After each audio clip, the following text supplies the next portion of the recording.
President Donald Trump warned on Monday that Moscow, Tehran and Damascus may be forced to pay a big price after the latest alleged chemical weapons atrocity of the Syrian civil war. Putin-Trump The American leader met with his cabinet and promised that major decisions would be made within the next 24 to 48 hours, amid mounting speculation about a U.S. military response. The United Nations Security Council, meanwhile, met in New York after Washington urged the international community to approve an investigation into the alleged attack on rebel-held Douma, which reportedly killed at least 40 people. Earlier, Trump had condemned what he said had been heinous attack on innocent Syrians, after reports emerged of women and children choking to death in agony, adding, "This is about humanity, it can't be allowed to happen."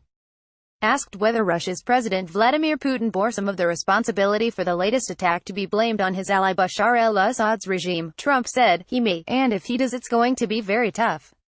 Everybody is going to pay a price. He will. Everybody will," he said.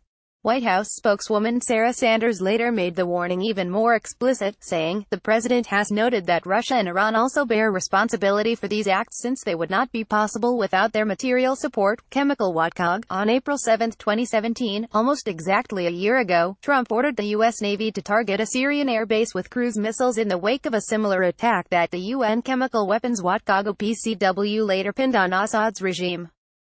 But the stakes in any similar punitive strike could now be higher, with Putin warning against any provocation and speculation on this matter.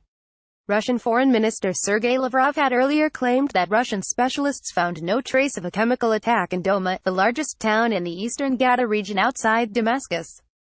And Putin spokesman Dmitry Peskov suggested that rebels could have staged the attack themselves to pin the blame on Damascus.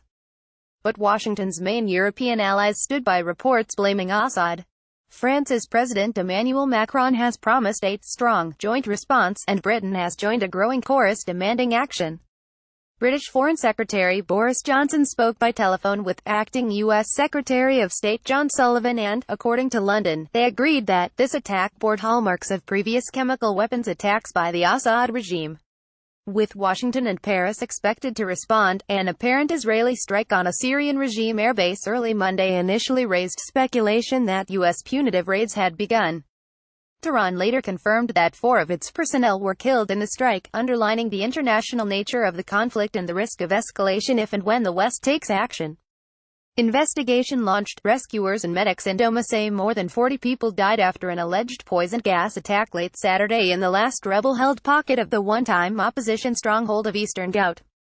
Access to the area, which has faced weeks of regime bombardment, is limited and AFP has not independently verified the accounts. The Organization for the Prohibition of Chemical Weapons, OPCW, said it was investigating the allegations but that so far only a preliminary analysis had been carried out. Since February 18, Syrian regime forces have been carrying out an offensive against Ghouta that has killed more than 1,700 civilians and left Islamist rebels cornered in their last holdout of Douma. After capturing most of Ghouta, Syria and Russia secured 2 negotiated withdrawals last month that saw 46,000 rebels and civilians evacuate. Following fraught negotiations and a concentrated regime bombing blitz, state media on Sunday announced a deal was reached for Jaish al-Islam to leave Douma within 48 hours and release hostages.